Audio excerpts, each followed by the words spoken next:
BRS MLC కవితపై Praja Shanti party అధ్యక్షుడు KA Paul తీవ్ర స్థాయిలో విమర్శలకు పెంచారు. కవిత కొత్త వేషం కట్టారని, బీసీ నినాదం అందుకున్నారని విమర్శించారు. కవితకు పాల్ భయం పట్టుకుందని, బీసీలు కవిత మాయలో పడొద్దని హెచ్చరించారు. 10 ఏళ్ల బీఆర్ఎస్ పాలనలో 8 లక్షల కోట్ల స్కామ్ జరిగిందని ఆరోపించారు. బంగారు తెలంగాణ అంటూ అప్పుల తెలంగాణగా మార్చారని మండిపడ్డారు. ప్రజాశాంతి పార్టీ అభ్యర్థులను సర్పంచులుగా గెలిపిస్తే 100 రోజుల్లో గ్రామాల్లో అభివృద్ధి చేస్తామని హామీ ఇచ్చారు. ఈసారి ఈ బీసీ నినాదం నువ్వు తీసుకుంటున్నావే, ఏమైనా కన్ఫ్యూజ్ అవుతున్నావా ఏంటి? మీ నాన్న బీసీ కాదు, మీ అన్న బీసీ కాదు, నువ్వు కూడా బీసీ కాదు కదా.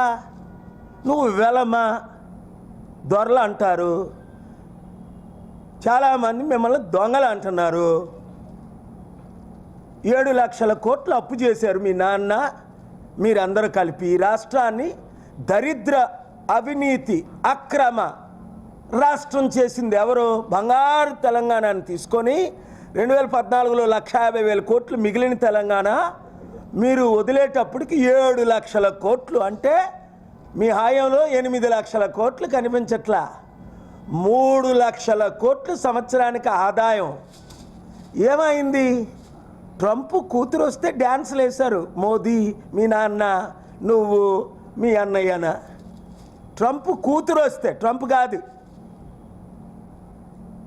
ఇప్పుడేమో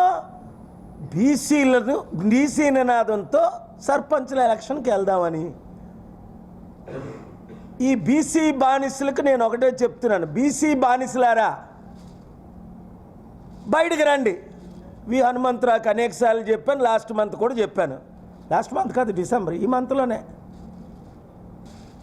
ఈసారి ఈ బీసీ నినాదం నువ్వు తీసుకుంటున్నావే, ఏమైనా